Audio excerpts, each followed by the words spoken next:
Materi pembelajaran pada masa Khalifah Umar bin Khattab lebih ditekankan kepada membaca, menulis, menghafal Al-Quran, dan belajar pokok-pokok ajaran agama Islam. Ku yakin kaulah jawaban di setiap pintaku, walau ku belum tahu namamu.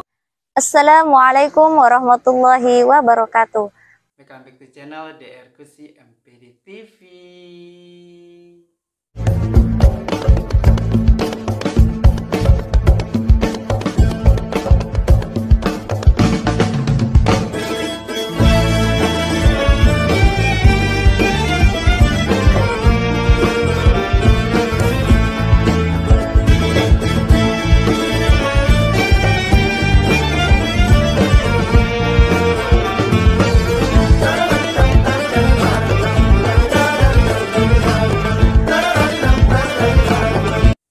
Mahasiswa-mahasiswi, sobat-sobat di channel yang dirahmati oleh Allah Subhanahu wa Ta'ala. Perkuliahan hari ini kita akan melihat bagaimana mahasiswa-mahasiswi yang mempresentasikan tugas kuliahnya dirankingkan di urutan yang ke-6. Untuk itu kita langsung melihat bagaimana mereka mempresentasikan tugas kuliahnya dengan berbagai macam dalam membuat presentasi supaya menarik untuk disimak dan didengarkan berikut ini. Perkenalkan, nama saya Siti Nuraini Lahagu, NIRM 1242219393 dari Lokal 2C, Prodi Pendidikan Agama Islam, STAI Sultan Syarif Hasim Siak Sri Indrapura. Adapun tugas video ini digunakan untuk memenuhi tugas mata kuliah Sejarah Pendidikan Islam yang diampu oleh dosen Bapak Dr. Iwan Agus Supriyono MPD dengan membahas materi pembelajaran Sejarah Pendidikan Masa Khulafaur Rasyidin dengan sumber buku Pengantar Sejarah Pendidikan Islam yang disusun oleh Dr. Iwan Agus Supriyono MPD dan Nila Asmita SEI MESY. Selamat menyaksikan. A few moments later. Pendidikan Islam masa Khulafaur Rasyidin. Setelah wafatnya Rasulullah Shallallahu Alaihi Wasallam, maka tampuk kepemimpinan umat Islam dipercayakan kepada Khulafaur Rasyidin. Khulafaur Rasyidin berarti pemimpin-pemimpin yang mendapat. Mereka adalah Abu Bakar As-Siddiq, Umar bin Khattab, Utsman bin Affan, dan Ali bin Abi Thalib. Pendidikan Islam merupakan suatu sistem yang ditata di atas pondasi keimanan dan kesolehan, dan merupakan suatu sistem yang terkait langsung dengan Tuhan Yang Maha Esa. Maka dapat disimpulkan bahwasanya Khulafaur Rasyidin adalah pemimpin pengganti Rasulullah Shallallahu Alaihi Wasallam dalam urusan kehidupan kaum muslimin yang sangat adil dan bijaksana, pandai, husni dalam menjalankan tugasnya dan senantiasa berjalan pada jalur yang benar serta mendapat hidayah dari Allah Subhanahu wa Ta'ala. Sistem pendidikan pada masa Khulafaur Rasyidin. Periode Khulafaur Rasyidin ini merupakan periode penyiaran Islam yang sangat berhasil. Berikut analisa sejarah pendidikan Islam pada periode masa Khulafaur Rasyidin. Yang pertama, pada masa Khalifah Abu Bakar As-Siddiq antara 632 hingga 634 Masehi. Abu Bakar As-Siddiq adalah sahabat Nabi Muhammad SAW yang memiliki kepribadian sosial yang tinggi. Beliau pernah menginfakkan hartanya sebanyak 4.000 dinar untuk kepentingan umat Islam. Abu Bakar As-Siddiq diangkat menjadi khalifah pertama setelah dibaiat di Sakifah Bani Sa'idah. Masa awal kekhalifahan Abu Bakar diguncang pemberontakan oleh orang-orang murtad yang tidak membayar zakat dan orang-orang yang mengaku sebagai nabi. Abu Bakar memusatkan konsentrasinya untuk memerangi pemberontakan tersebut.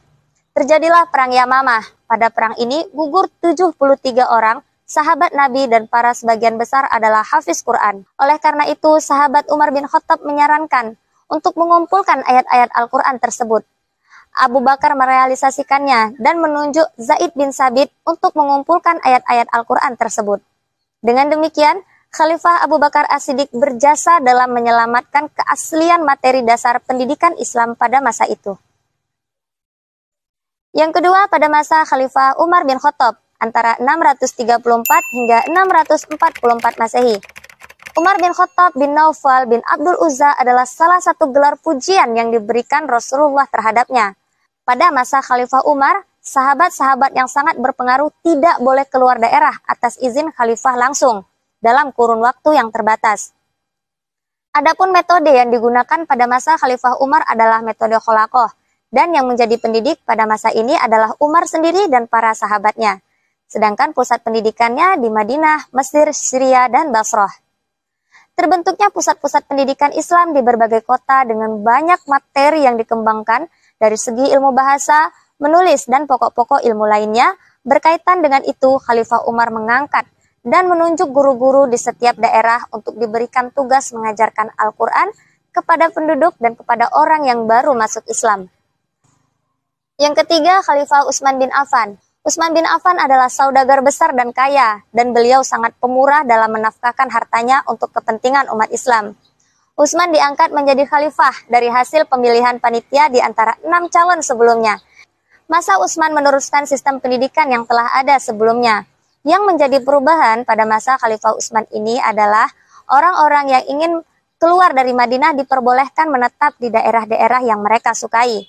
Proses pendidikan pada masa Utsman ini lebih ringan dan lebih mudah dijangkau oleh seluruh peserta didik yang ingin menuntut ilmu dan belajar Islam. Selain usaha yang cemerlang yang dilakukan Khalifah Utsman adalah mengumpulkan tulisan-tulisan Al-Quran. Kemudian Khalifah Utsman memerintahkan Zaid bin Sabit, Abdullah bin Zubair, Zaid bin Ans, dan Abdurrahman bin Haris untuk menyalin mushaf Al-Quran yang dikumpulkan pada masa Khalifah Abu Bakar terdahulu. Setelah selesai disalin, mushaf itu disalin kembali dan dikirimkan ke Mekah, Kufah, Basrah, dan Syam. Sedangkan Khalifah Utsman sendiri memegang satu mushaf yang bernama Mushaf Imam. Khalifah Utsman mengumpulkan mushaf-mushaf yang telah ada di tangan umat Islam sebelumnya dan memusnahkannya. Hal ini bertujuan untuk menjaga keaslian Al-Quran, karena sebenarnya fungsi Al-Quran sangat fundamental bagi sumber agama dan ilmu-ilmu Islam. Yang terakhir adalah pada masa Khalifah Ali bin Abi Thalib. Terjadi Perang Jamal, yaitu pemberontakan yang terjadi pada masa Khalifah Ali berhadapan pada Aisyah atau istri Nabi bersama Talhan an Abdullah bin Zubair yang berambisi untuk menduduki jabatan sebagai khalifah. Kemudian terjadi yang kedua adalah Perang Siffin, pemberontakan yang dipimpin oleh Muawiyah. Pada masa itu Muawiyah ingin menggulingkan pemerintahan Ali bin Abi Thalib. Namun dengan siasatnya, Muawiyah meminta tafkim kepada Ali bin Abi Thalib. Namun Muawiyah bersifat curang hingga melanggar tafkim yang telah dibuat, dan Muawiyah berhasil mengalahkan Ali hingga mendirikan pemerintahan tandingannya di Damaskus. Nah, dengan demikian dapat disimpulkan bahwa pendidikan pada zaman 4 khalifah di atas belum berkembang seperti masa-masa sesudahnya. Pelaksanaannya tidak jauh berbeda dengan masa Nabi Muhammad SAW yang menekankan pada pengajaran baca tulis dan ajaran-ajaran Islam yang bersumber pada Al-Quran dan hadis Nabi. Hal ini disebabkan oleh konsentrasi umat Islam dan terjadinya pergolakan politik khususnya di masa Khalifah Ali bin Abi Thalib. Yang terakhir adalah kebijakan pendidikan pada masa Khulafa Ur-Rasyidin. Pertama, pada masa Khalifah Abu Bakar As-Siddiq. Dari segi pendidikan Islam terdiri dari pendidikan keimanan, pendidikan akhlak, pendidikan ibadah, dan pendidikan jasmani. Yang bertindak sebagai tenaga pendidik pada masa ini adalah sahabat Rasulullah SAW yang terdekat. Yang kedua, pada masa Khalifah Umar bin Khattab. Materi pembelajaran pada masa Khalifah Umar bin Khattab lebih ditekankan kepada membaca, menulis, menghafal Al-Quran, dan belajar pokok-pokok ajaran agama Islam. Kebijakan lainnya adalah yang pertama, membagi daerah kekuasaan dengan dipimpin oleh seorang gubernur. Kemudian membentuk dewan-dewan seperti bendaharawan negara. Yang ketiga, menetapkan tahun Hijriah sebagai tahun Islam. Yang keempat, membangun Masjidil Haram dan Masjid Nabawi. Yang kelima, penghapusan perbudakan dan pembangunan kota serta fasilitas umum.